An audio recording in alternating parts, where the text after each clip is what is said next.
Happy Friday, y'all. We are in the Sugar Shack, and that's thanks to Mr. Buddy. Somehow, this is what he said. He said, somehow I knew something was going to change, and I wanted to make sure that you were completely set up moving forward to canning season.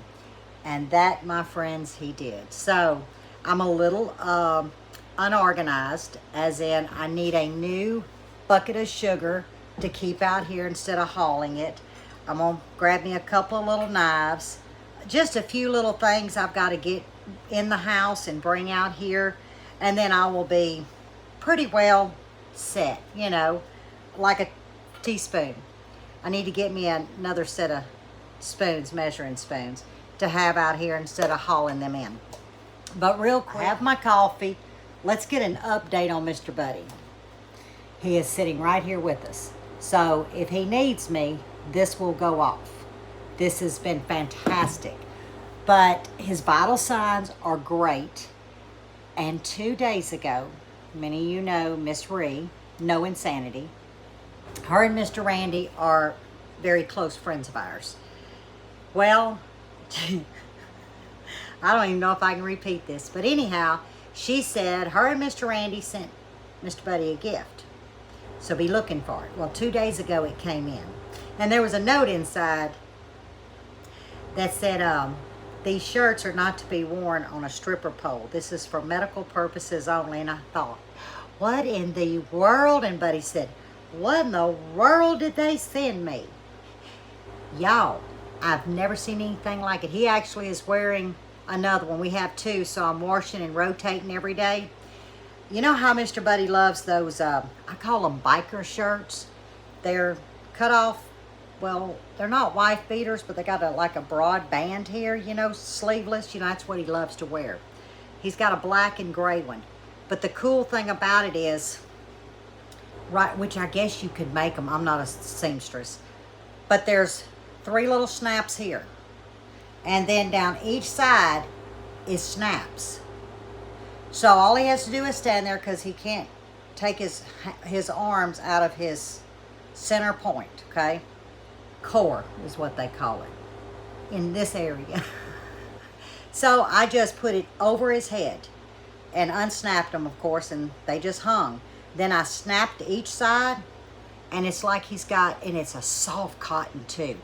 It's like he's got his biker shirt on, and that's what I call it. I don't like to call them wife beaters, even though some people call them that, because it's not the skinny. It's kind of the broad, wide band here. But it's got the rib collar, just like this, like a t-shirt. Incredible. They laundry well. Now, I don't dry them. I just hang them up because they do have those snaps, and I don't want to mess the snaps up. But I'm going to tell you, they laundry well. They dry well. And even though I had went and got him them Honolulu button-up shirts, they're thin, but they're still a little hot. And they tend to rub right here. So, and then of course he has to stand like this, and I shimmy them up, the arms, and then put it, and then I button it. Well, with these t-shirts, nothing rubs here. It's very soft, and he doesn't have to do anything. I just throw it over his head, and then snap, snap, and he's good to go. So, if he's up, once we get close to the end of the video, he'll say hello. But he's sleeping right now. He needed some sleep. I think he walked a little too much. They said 5 to 10 minutes 3 times a day. He walked to the garden 3 times. You know, he's slow walking.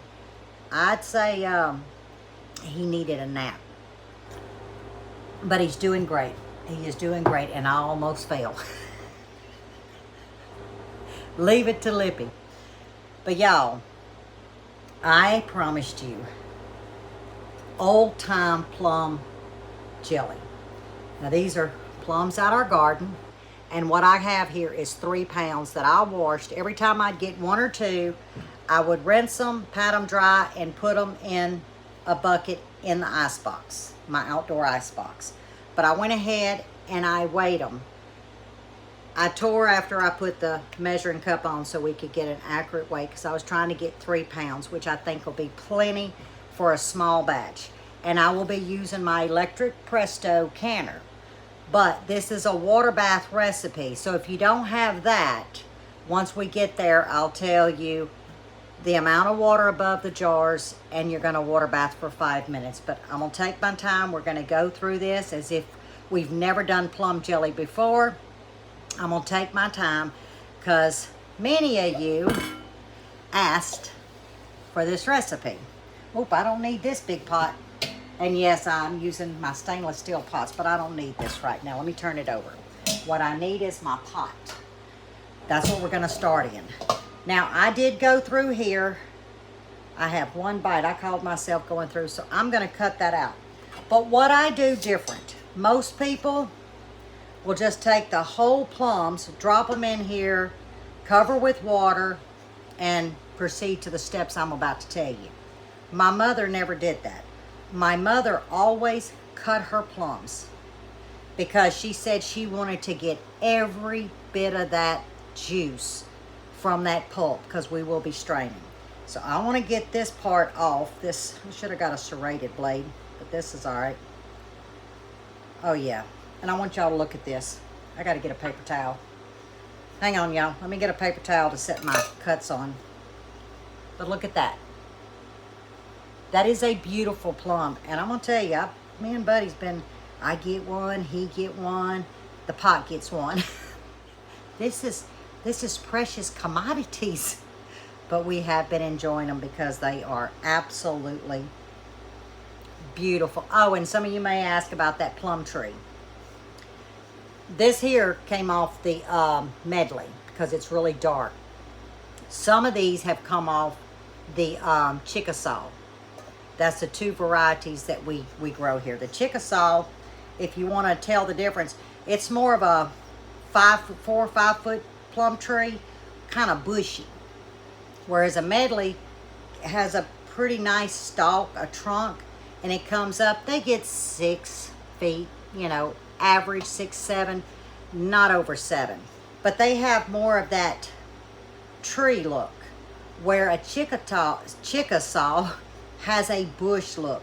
So, you know, if you don't know what variety plum tree that you've harvested the plums from, that's an easy way to tell, especially if you're in the South. Chickasaw is your more stumpy, kind of bushy, very fine leaves that almost point, where your medley is more of a shaft tree, and they'll be extremely dark. But I got to get a paper towel. Hang on. Okay.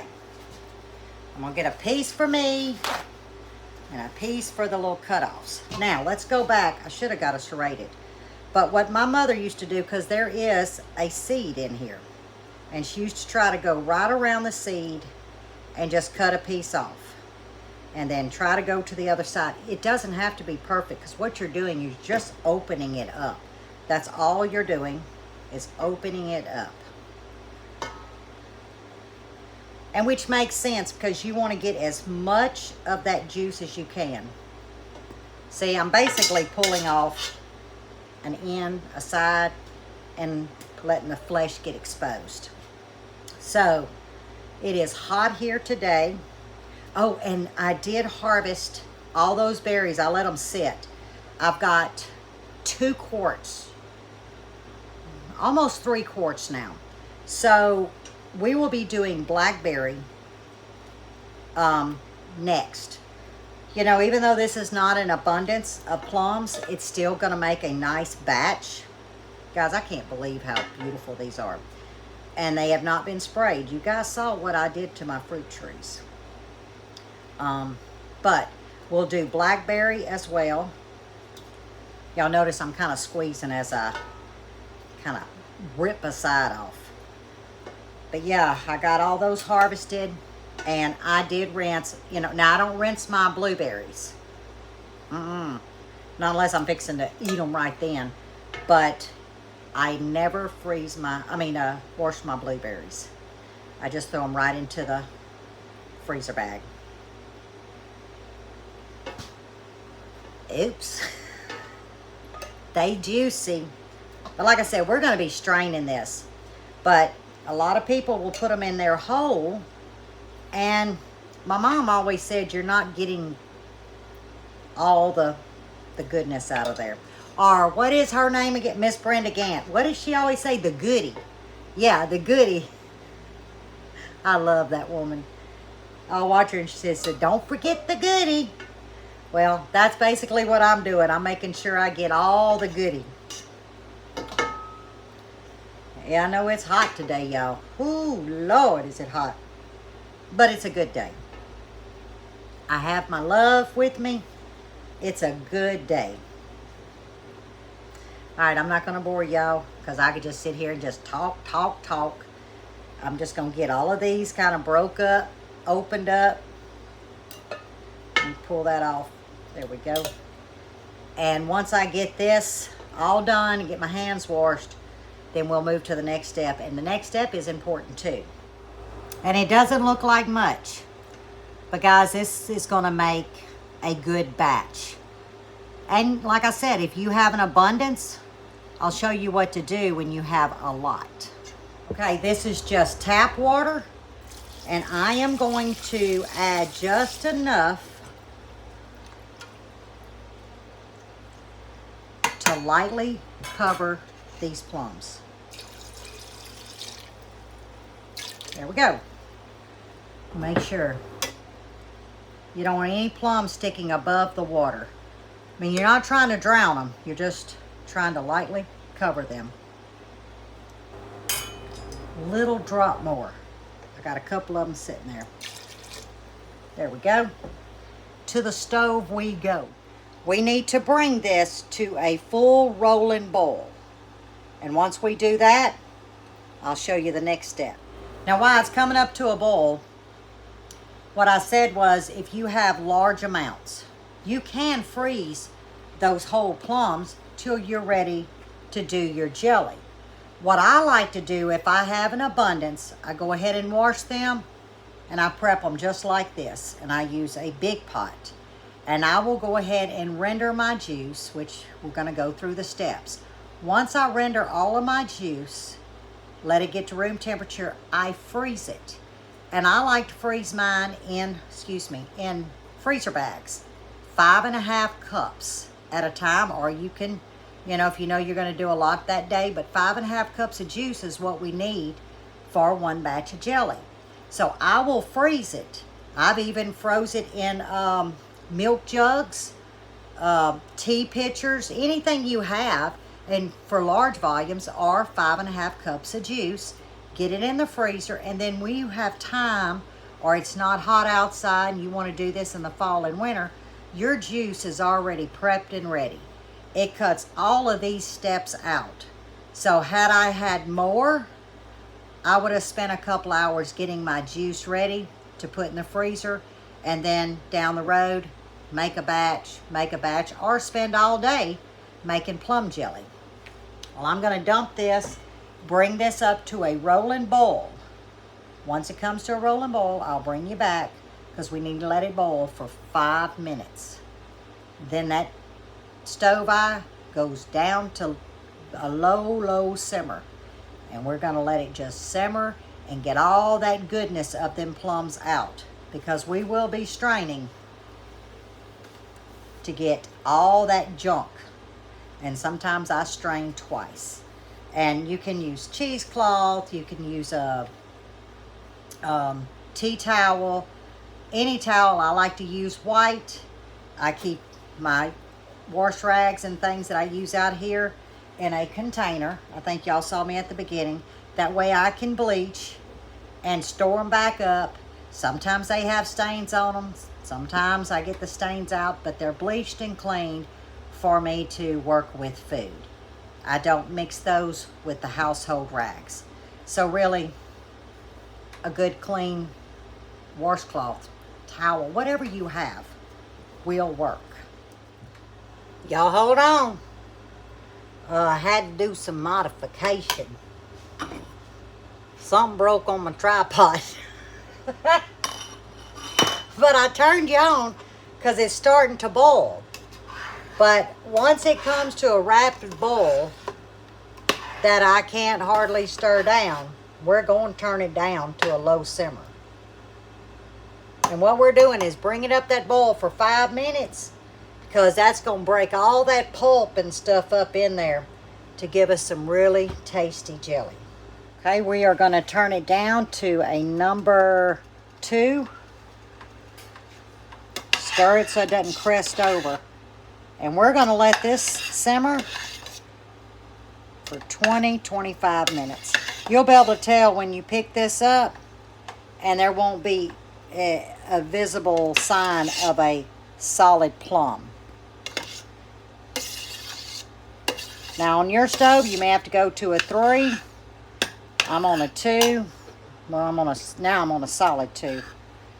And see how it went down? And now we just want it to simmer. See them plums in there?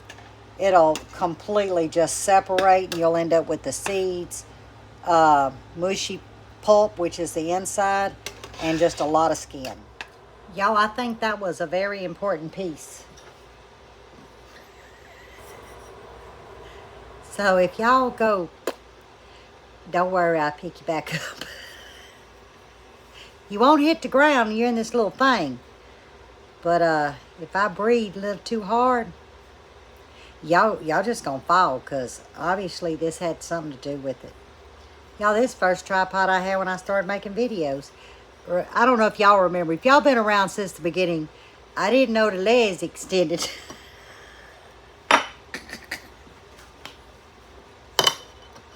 I laugh at my own self. But I had to raise the stove to a number 4. Yeah, that flat top in there, you got to go real low to get a simmer. This sucker was just sitting there, so I did have to raise it. I say a 4. It's between 3 and 4, and it's just lightly simmering. I'm stirring it.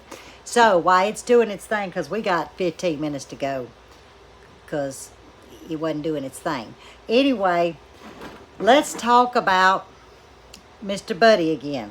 There's a story this morning. Now, he has to put these stocking things on, or I do, every morning. Once he has his shower and he's in the chair for the night, he has to take them off. So it means every morning I have to strain and pull, and my poor hands. I even cut all my nails, what nails I had off, because they was grabbing. So here we go this morning. And I don't remember, one of y'all told me, turn backwards and straddle his leg and act like I'm putting hose on my own foot. I said, okay, I'm going to try that. Yeah, that didn't work, y'all. One, my feet ain't that big. And every time I try to reach out to that long leg, y'all know I got a drop foot. I ain't got balance. I kind of fall forward. So I say, okay, scratch this. So I go in and get the powder. And I go to put it on his leg. And Buddy says, well, just squirt some down in that sock. I said, okay. So I put some. I said, I'll put a little bit more. That didn't look like enough. Put a little bit more, and then I closed the top because the toes are closed. And I kind of shook the sock and did like this. And I said, oh, I think I got powder everywhere. Thinking that was going to help. I go to put that thing on, and y'all, here we go again. I'm telling you what, I had to take a coffee break in between the 2 legs. No joke, I'm not kidding y'all. And then I have to put his regular sock on, his sneaker sock, over that so he don't slide. Y'all, it just literally about to killed me. And then I'm sitting over there. I'm in the rocking chair on the back porch. He's sitting there, and I've got the little coffee table there. And I don't think I had put the pillow on it yet for him to raise his legs. And all of a sudden, out of the corner of my eye, I'm answering y'all's comments. I'm getting there too, by the way, with y'all's comments. I'm answering comments, and I see Puff. Puff. I said, what the shit is that? So I got my phone. Yeah, y'all want to see? I actually did a 5-second video. So, laugh with me, please.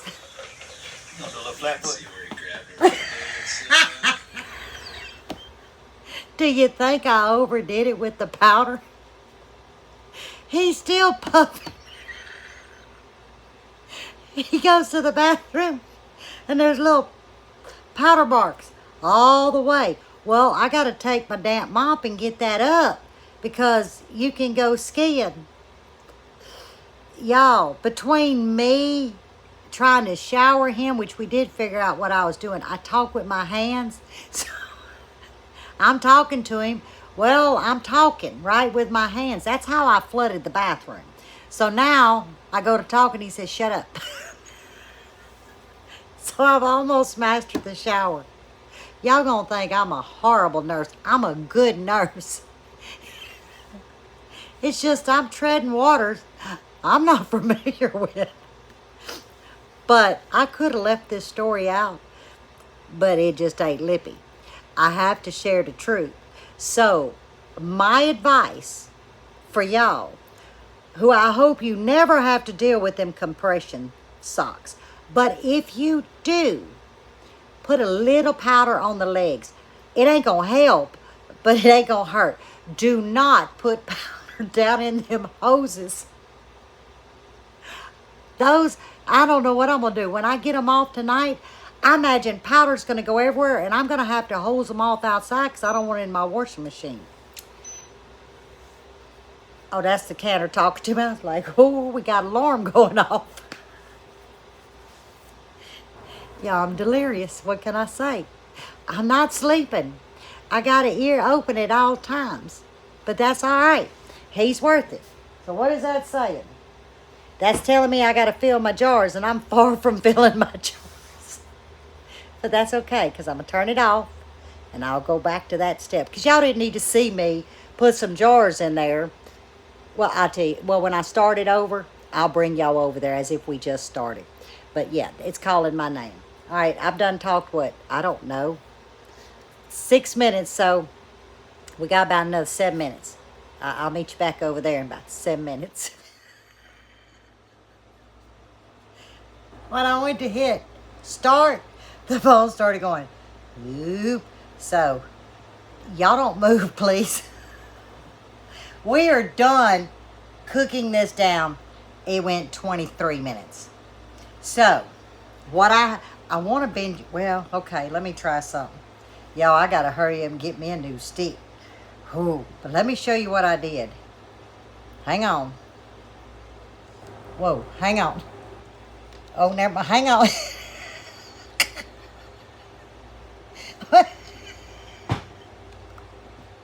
Okay, let's see something.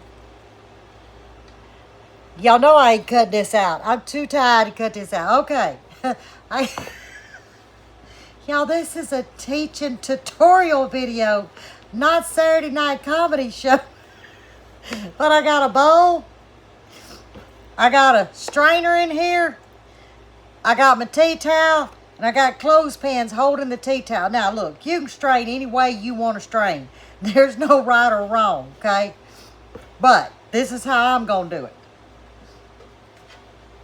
And we need 5.5 cups of juice. Y'all be careful because this is hot. But look how pretty that is. Oop, oop, oop. Oop. I'm making a mess. Get it all out. There we go.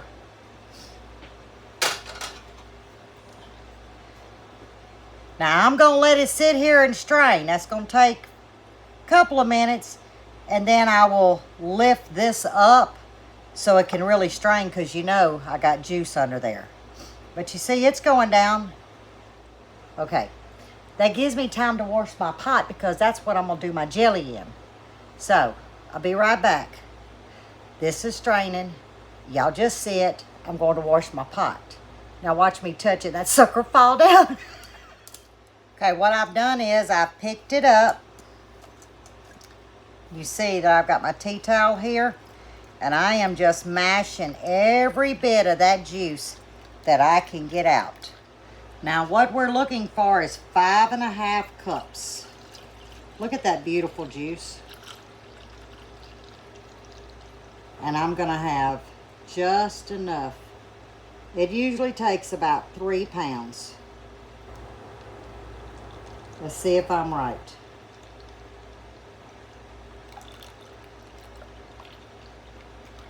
All right, we're gonna see, guys.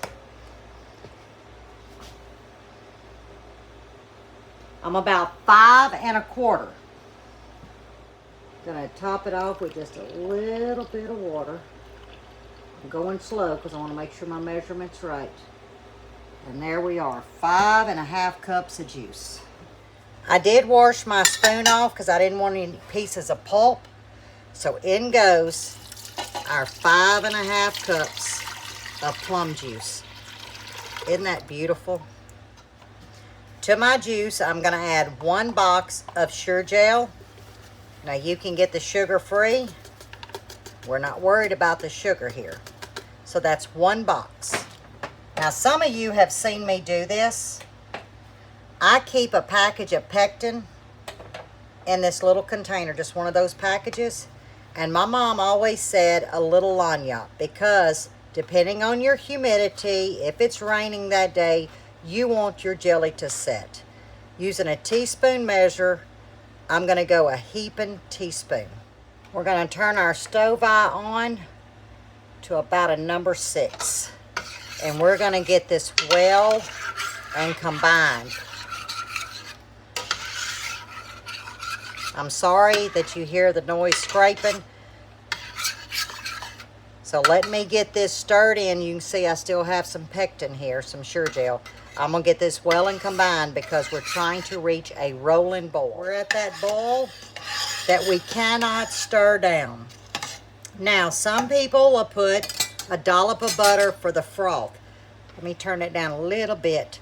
I'm not worried about it. I'm going to skim it. But I am going to go in with 6 1/2 cups of sugar. And you're thinking, oh, the sugar. You're not eating 6 1/2 cups, remember?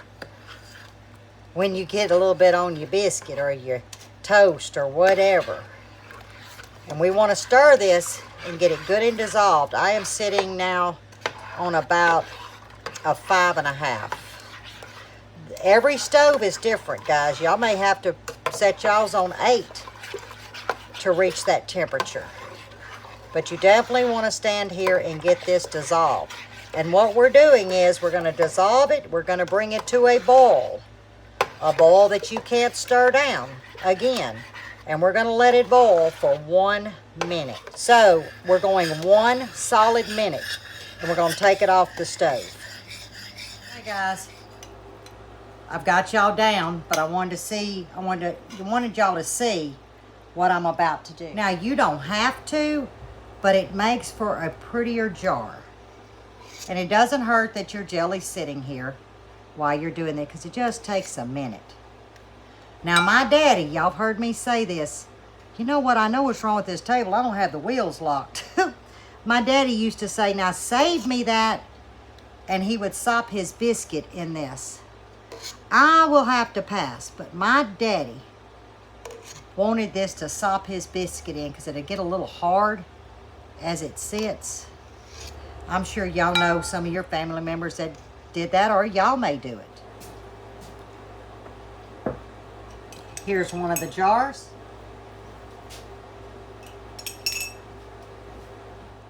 And we're going to leave about 1 inch headspace, guys.